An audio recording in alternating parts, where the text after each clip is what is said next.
우리의 본향은 하늘에 있습니다. 그래서 우리는 이 땅에서 나그네 인생을 삽니다. 이것은 성경의 인생관에서 중요한 한 진리를 표현하고 있습니다. 성경에서 나그네 인생을 극적으로 보여주는 대표적인 예 중에 하나는 야곱입니다. 야곱은 일찍이 형 에서의 위협을 피해서 고향을 떠나 부모님의 고향 하란에서 젊은 시절을 보냈습니다. 그곳에서 부도 축적하고 결혼도 하고 자녀도 낳았습니다. 중년이 되어서는 태어난 곳 가나안으로 돌아와 형과 화해하고 세겜에 정착했습니다. 그리고 노년이 되어서는 잃어버렸던 아들 요셉을 만나기 위해 평생 한 번도 밟지 못했던 땅 애굽으로 갔습니다. 그리고 그 낯선 곳에서 숨을 거두었습니다. 창세기 47장은 야곱과 애굽 왕 바로가 만난 이야기를 기록하고 있습니다. 바로가 야곱에게 나이에 대해서 질문하자 야곱이 이렇게 대답했습니다. 내 나그네 길의 세월이 130년이니이다.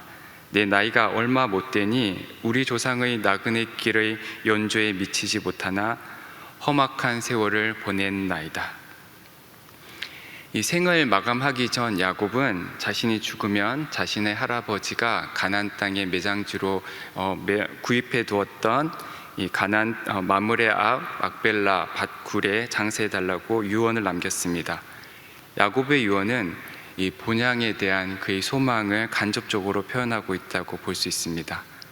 하지만 막벨라 굴이 야곱의 진정한 본향이 될 수는 없을 것입니다.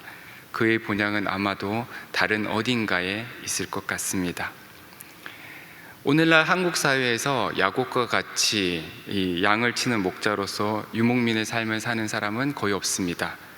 그렇지만 과거 어느 때보다 유동성이 큰 우리 시대에 어느 한 지역에, 어느 한 교회에, 어느 한 집에 이 평생이나 혹은 오랜 기간 정착해서 사시는 분들보다도 야곱 못지않게 하루하루 노마드의 삶을 살고 계신 분들이 훨씬 더 많을 것 같습니다. 개인적으로 저 역시 초등학교 6학년 때 처음 이사를 했는데요. 고향을 떠나서 시내로 이사한 다음 지금까지 정말 많은 곳을 떠돌아다녔습니다. 그래서 제가 어제 곰곰이 한번 생각해 봤습니다. 이 최소 3개월 이상 이 연속해서 머물렀던 거주지를 한번 헤아려 봤습니다. 그런데 40이 되기도 전에 20곳이 넘게 되길래 그래서 그 다음부터는 헤아리는 것을 포기했습니다. 그런데 그렇게 많이 떠돌아다녔음에도 불구하고 저의 나그네 인생은 아직 정착할 곳을 찾지 못했습니다. 아마도 오늘 이곳에서 함께 예배드리는 여러분들 중에도 이 한치 앞 미래를 내다보지 못하고 하나님의 선하신 인도하심만을 바라며 하루하루 살아가시는 분들이 많이 있을 것이라 짐작합니다. 이와 같이 노마드가 일상화된 우리의 현실을 염두에 두고서 오늘 저는 여러분과 함께 히브리서 11장 말씀을 중심으로 하늘의 본향을 사모하며 그리고 이 땅에서 나그네로 살아가는 우리 인생에 대해서 함께 묵상하고 이야기하는 시간을 가지려고 합니다. 히브리서 11장에 포함된 오늘 본문은 아브라함을 비롯해서 많은 믿음의 조상들이 이 땅에서 외국인과 나그네로 살았다는 사실을 상기시켜 줍니다. 그리고 그들이 자신들의 본향을 찾고 있었다고 설명합니다. 여기서 본향은 그들이 떠돌아다니는 삶을 그만두고 이제는 마음 편히 놓고 안주할 수 있는 땅, 궁극적 안식을 향한 인간의 그 깊은 실존적 갈망을 채워줄 수 있는 그런 땅을 가리킵니다. 하지만 믿음의 조상들 가운데 그 누구도 이러한 안식처를 이 땅에서 발견하지 못했습니다.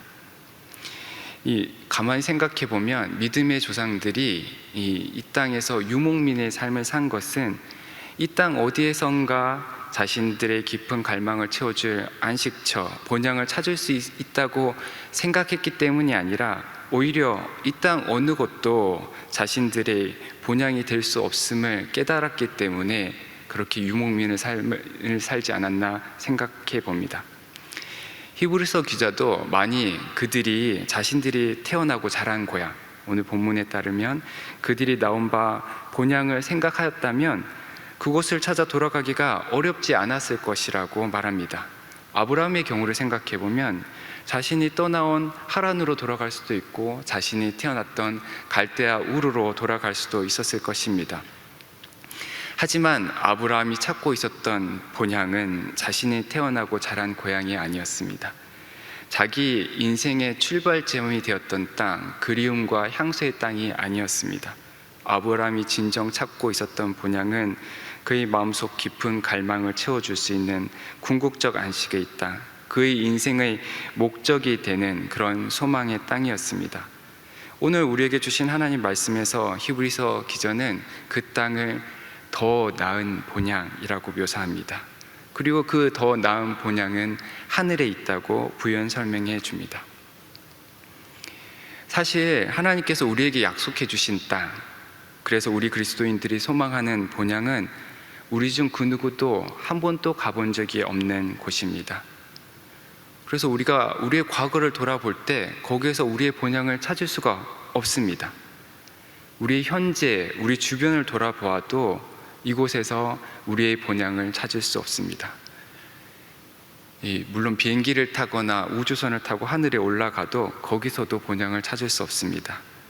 우리가 소망하는 본향이 있는 그 하늘은 저 구름이 높은 곳 어딘가 물리적 장소를 가리키는 말이 아닙니다. 그것은 우리에게 아직 찾아오지 않은 미래의 시공간, 하나님 나라가 완성되는 종말론적 미래를 가리키는 상징적인 표현이기 때문입니다.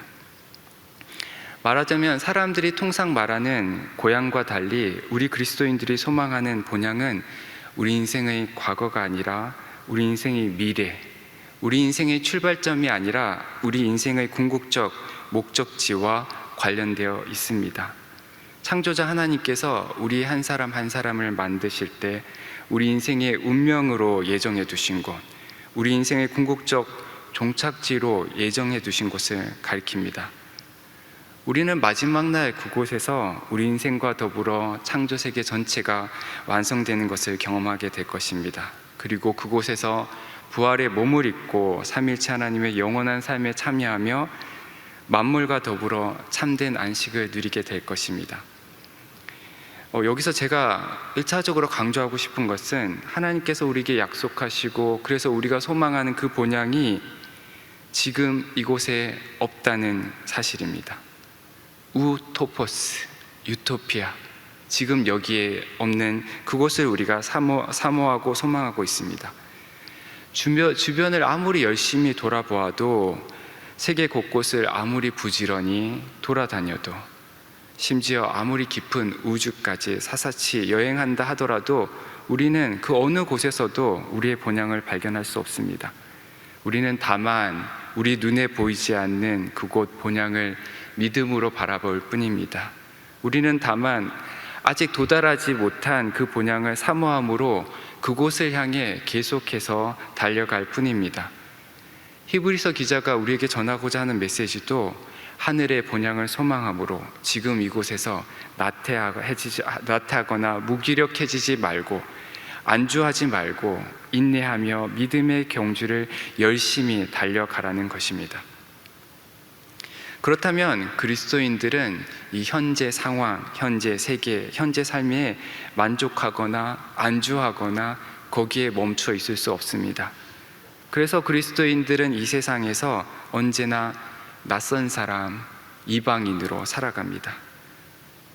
여러분 혹시 여러분의 삶이 지금 뭔가 조금 불편하고 뭔가 조금 불완전해 보이고 여러분의 마음속에 일어나는 그 갈증이 여전히 근본적으로 해소되지 않고 그래서 약간은 긴장된 삶, 그래서 목마른 삶, 배고픈 삶이 계속되고 있다면 그것은 여러분이 그리스도인으로서 지금 잘 살고 있다는 징표일 수 있습니다. 얼마간의 이 불편한 감정, 긴장, 얼마간의 이 목마름, 배고픔은 더 나은 본향을 갈망하게 하는 계기가 될 수 있고 그래서 우리가 더 건강한 그리스도인이 될 수 있는 동기가 될 수 있기 때문입니다. 거꾸로 말하면 우리 중 누군가가 이 세상의 삶이 모든 것이 만족스럽고 그래서 부족한 것이 하나도 느껴지지 않는다면, 그래서 지금의 삶에 안주하고 싶고 이대로의 삶을 지속하고 싶은 욕구를 느끼고 있다면, 그 사람은 하나님이 약속하신 참된 본향에 대해서, 우리 그리스도인들의 참된 소망에 대해서 무지한 사람이라고도 말할 수 있습니다. 그래서 우리는 이 땅의 삶에 모든 것이 만족스럽다고 생각하면, 느낀다면 곤란합니다. 물론 지나친 불만족이나 지나친 긴장도 곤란합니다. 우리가 소망하는 하늘의 본향, 그 하늘의 본향과 지금 이 땅에서 우리가 살아가는 이 불편한 현실 사이에서 적절한 긴장을 유지할 필요가 있습니다. 그때 우리는 우리 앞에 놓여있는 이 믿음의 경주를 끝까지 달려갈 힘과 동기를 얻을 수 있습니다. 그렇다면 하나님께서 약속하신 우리가 소망하는 본향을 우리가 지금 이곳에서 찾을 수 없다는 이 고백은 우리가 이 세상을 등지고 포기해야 된다는 것을 의미할까요?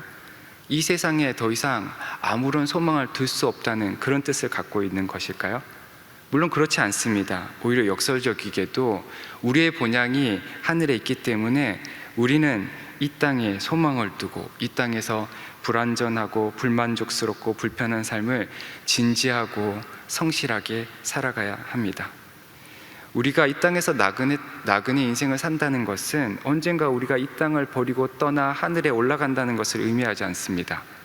하나님 나라는 이 땅에 임할 것입니다. 우리가 이 땅에서 나그네 인생을 산다는 것은 지금 이 땅에서 우리의 삶이 결국 덧없이 허무한 것으로 판명나고 결국에는 무로 사라져 버릴 것을 의미하지 않습니다.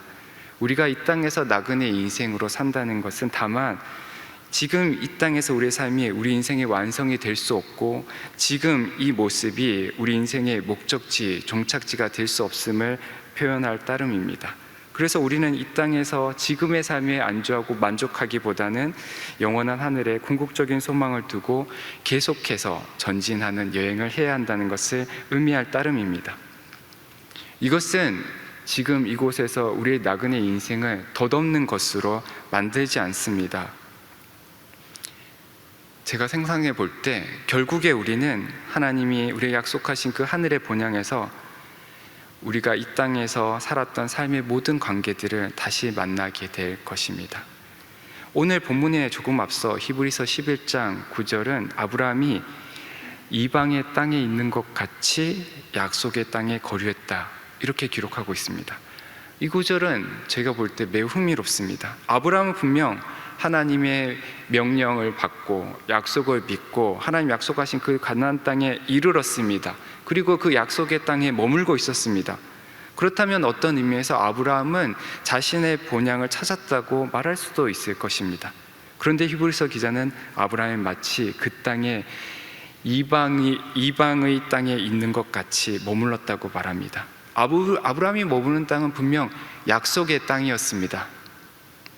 하지만 아브라함은 그 땅에 여전히 이방인의 땅에 있는 것처럼 머물렀습니다. 말하자면 아직 본향이라고 부를 만큼 하나님의 약속이 완전히 성취된 땅이 아니었다는 것으로 이해할 수 있습니다. 지금 여기 아브라함이 서 있는 땅과 하나님이 아브라함에게 약속하신 땅 사이에 긴장이 있습니다. 이미 약속의 땅에 들어섰는데 아직 약속의 땅이 아닙니다. 이것은 마치 예수님이 선포하신 하나님 나라가 이 땅에 돌입하는 양상과 비슷하다고 생각이 됩니다. 우리는 주님이 가르쳐 주신 기도문을 되뇌이며 하나님 나라가 우리가 사는 이 땅에 도래하길 갈망합니다. 그러면서 그 나라를 순간순간 언뜻 미리 맛보며 살아갑니다. 우리의 나그네 인생이 가지는 참된 의미는 바로 이 이미와 아직 사이의 긴장에 놓여 있습니다. 그래서 우리는 아직 우리가 도달하지 않는 본향을 소망하는 가운데 우리가 이 땅에서 살아가는 지금 이 순간을 그저 덧없이 소멸해 버릴 시간으로 허무하게 취급하지 않습니다. 분명 우리는 이 땅에서, 이 세상에서 이방인의 이 땅에 잠시 머무는 나그네처럼 살아갑니다. 하지만 가만히 생각해 보면 우리가 나그네로 살아가는 이 세상은 엄밀히 말해서 이방인의 땅이 아닙니다. 이 세상은 우리 아버지 하나님께서 친히 만드신 멋진 작품입니다. 마지막 날 하나님께서 이 땅 전체를 새롭게 하실 것입니다. 그리고 예수 그리스도를 믿음으로 하나님의 자녀가 된 모든 성도와 함께 이 땅에 거하게 될 것입니다. 그때 이 땅은 하나님이 거하시는 하나님의 집이 될 것입니다. 그러면 이 땅에서 사는 우리의 나그네 인생을 어떻게 비유할 수 있을까요? 혹시 여러분 보물찾기 좋아하세요? 제가 어린 시절 소풍을 가면 마지막 하이라이트로 보물찾기 게임이 있었습니다. 정확하게 말하면 이 숨겨진 보물을 찾는 게임이 아니고 이 보물과 교환 가능한 종이를 찾는 게임입니다. 숨겨진 종이 쪽지를 찾아갔고 그걸 선생님한테 가져가면 선생님께서 그 종이를 선물과 교환해 주셨습니다. 어린 시절 저는 보물찾기 시간을 대단히 기대하고 기다렸습니다. 여러 번 갔으니까 여러 번 기대하고 갔는데요. 근데 지금 제 기억 속에 해피엔딩은 없습니다. 해피엔딩의 기억은 없습니다. 보물찾기 시간이 시작되면 제가 이 작은 눈을 부릅뜨고 열심히 찾아다녔거든요.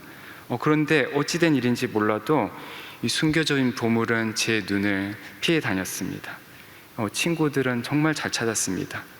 보물찾기 시간이 끝나고 친구들이 이제 한아름 보물을 찾고 선물을 가지고 집으로 돌아가는 모습을 보고 참 이 마음이 씁쓸했던 기억이 남아 있습니다. 가끔은 제 빈손을 보고 보물찾기 잘하는 친구가 자기가 찾은 종이 쪽지 중에 하나를 건네주기도 했고, 아니면 제 빈손을 보고 선생님께서 남은 선물을 주었던 기억이 조금 남아 있기는 합니다. 저는 하늘의 본향을 소망하며 이 땅을 살아가는 나그네 인생을 보물찾기에 비유할 수 있다고 생각합니다. 말하자면 우리가 이 땅에서 사는 시간은 우리가 하늘에 있는 본향을 향해 나아가는 시간이기도 하지만 동시에 우리가 본향에 가져갈 그 보물, 소중한 보물을 찾는 시간이기도 합니다.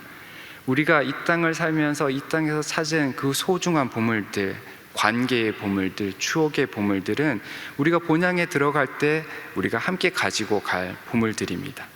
물론 우리가 이 땅에서 찾은 보물 중에 하늘에 있는 본향에 가져가지 못할 보물들도 있습니다. 이 재물이 그러한 보물의 대표적인 예입니다. 욥이 고백했듯이 우리가 모태에서 알몸으로 와서 돌아갈 때도 알몸으로 돌아갑니다. 재물을 가지고 천국에 있는, 하늘에 있는 본향에 갈 수는 없습니다. 그래서 우리는 이 땅에 사는 동안 지금 여기에서는 소중해 보이지만 결국에 하늘의 본향에 함께 가져갈 수 없는 그런 보물과 지금 이곳에서 세상 사람들은 하찮게 보지만 결국에는 하늘의 본향에 우리가 가지고 갈 그 보물을 분별하고 구별해내는 지혜가 필요합니다. 여기서 우리의 판단이 그르치면 그러면 우리가 평생 수고한 것이 무익한 것, 허무한 것으로 판명 날 수 있다는 사실을 기억해야 합니다. 제가 이제 이 나그네 인생을 보물찾기에 비유했는데요. 어떤 분들이 이렇게 얘기할 수도 있습니다. 보물이 보이지 않는다고, 찾을 수 없다고, 그렇게 불평하는 사람들이 있을지 모르겠습니다. 마치 제가 어린 시절 이 소풍 가서 보물을 찾지 못해서 이제 허탈해했던 것처럼 말입니다. 하지만 만약 보물 찾기가 어렵다고 느끼는 분들이 여기 계신다면 보물 찾기 말고 보물 만들기를 해보라고 권면해 드리고 싶습니다. 우리가 이 땅에 사는 모든 시간을 하늘에 있는 본향에 가져갈 소중한 보물 만들기의 시간으로 채울 수 있습니다. 소중한 관계의 보물들을 만들 수도 있고 아름다운 습관과 미덕의 보물을 만들어 갈 수도 있습니다. 하나님께서 기뻐하실 만한 아름다운 추억의 보물들을 만드는 시간으로 지금 이 시간을 채워갈 수도 있습니다. 우리가 이렇게 매 순간의 시간을 소중하게 여기고 성실하게 살다 보면, 그렇게 하늘의 본향에 동행하면 그동안 우리가 찾았던 보물들, 우리가 만들었던 보물들이 그곳에서 착착 쌓여서 우리를 기다리고 있을 것입니다. 어쩌면 우리가 그냥 덧없이 지나가 버리고 만다고 생각했던 우리 인생 전체가 우리 인생에서 만났던 그 모든 관계들과 함께 갑작스럽게 우리의 본향으로 옮겨져 있는 깜짝 놀랄 경험을 하게 될지도 모릅니다. 요컨대 우리는 이 하늘의 본향을 소망하며 이 땅에서 나그네로 사는 동안 틈나는 대로 열심히 보물을 찾고 보물을 만들어야 됩니다. 본향에 가져갈 보물들을 모으고 저축해 두어야 합니다. 저는 가끔 천국의 삶을 돌담집에 비추어서 상상하곤 하는데요, 지금 이 땅에서 나그네 삶은 천국의 돌담집을 아름답게 만들 보화들을 찾고 만들고 반짝반짝 빛나게 다듬는 시간일 수도 있겠다 싶습니다. 이렇게 우리는 본향에서의 영원한 삶, 영생을 지금 이곳에서 미리 준비하고 미리 앞당겨 경험할 수 있습니다. 이 예수님께서도 산상수훈에서 하늘의 보화를 쌓는 삶에 대해서 이와 비슷한 말씀을 하셨습니다. 여러분도 잘 아시는 마태복음 6장 19절 20절 말씀입니다. 너희를 위하여 보물을 땅에 쌓아두지 말라. 거기는 좀과 동록이 해하며 도둑이 구멍을 뚫고 도둑질하느니라. 오직 너희를 위하여 보물을 하늘에 쌓아두라. 거기는 좀이나 동록이 해하지 못하며 도둑의 구멍을 뚫지도 못하고 도둑질도 못하느니라. 또 한 분은 부자 청년이 예수님께 찾아와 영생을 얻는 길에 대해 질문했을 때에도 예수님은 이 땅의 소유가 아니라 하늘의 보화를 선택하라고 권면하셨습니다. 마태복음 19장 21절 말씀입니다. 내가 온전하고자 할진대 가서 내 소유를 팔아 가난한 자들에게 주라. 그리하면 하늘에서 보화가 내게 있으리라. 그리고 와서 나를 따르라. 예수님의 이 두 가르침에서 주목할 것은 하늘의 보화를 쌓는 일이 지금 여기에서 이루어지는 우리의 선택과 실천에 달려있다는 사실입니다. 히브리서 기자 역시 본향을 향해 달려가는 나그네 인생에서 우리가 이 땅에서의 삶을 소홀히 여기지 말고 오히려 진지하게 성실하게 살아야 한다는 권면의 말씀을 전합니다. 히브리서 10장 23절에서 25절 말씀입니다.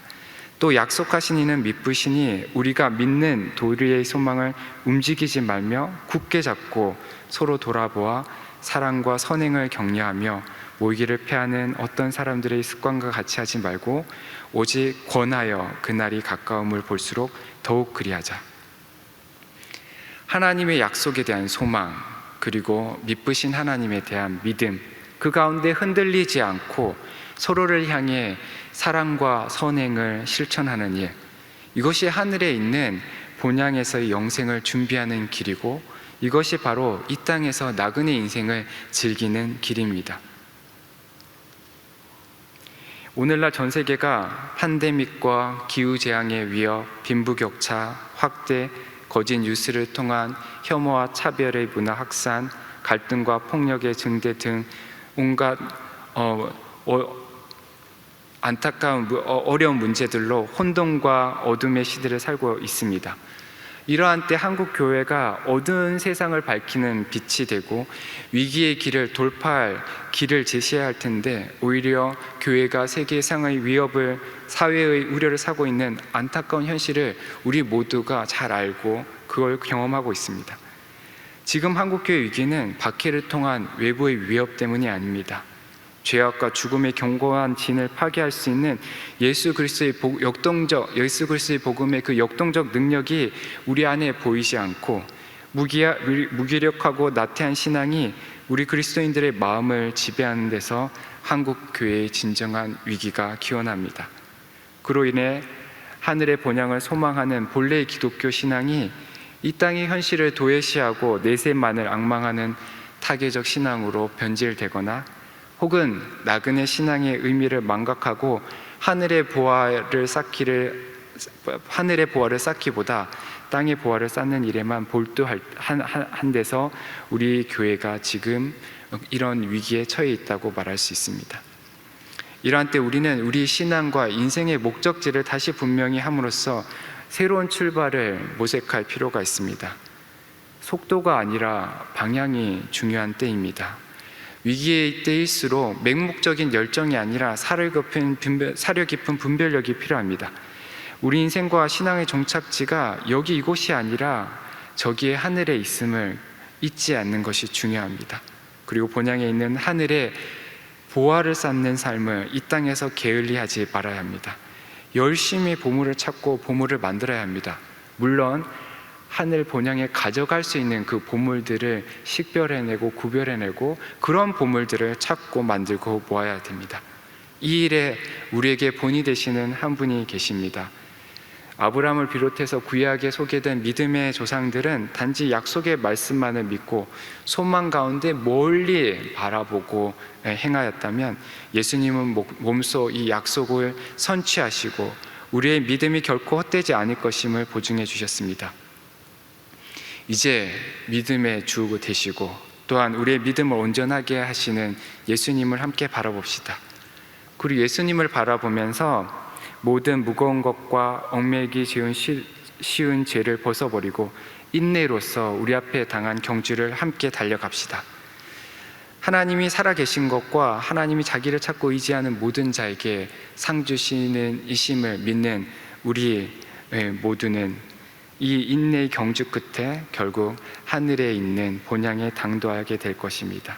그리고 그 본향에 이르기까지 그 과정에서 우리가 찾아내거나 만들어낸, 그래서 하늘에 쌓아둔 모든 보화를 그곳에서 다시 찾게 될 것입니다. 함께 기도하겠습니다. 하늘에 계신 우리 아버지, 덧없는 우리 인생을 사랑하시고 날마다 풍성한 은혜로 채워주셔서 감사합니다. 하나님께서 약속하신 본향의 영광을 마음속에 늘 기억하며 오늘 하루도 힘차게 믿음의 삶을 살 수 있게 도와주십시오. 주님의 이름을 부르는 주의 백성이 거룩한 삶을 회복함으로 세상의 빛과 소망이 되길 소망합니다. 성령님의 능력과 지혜가 주의 백성과 함께하게 도와주옵소서. 예수님의 이름으로 기도합니다.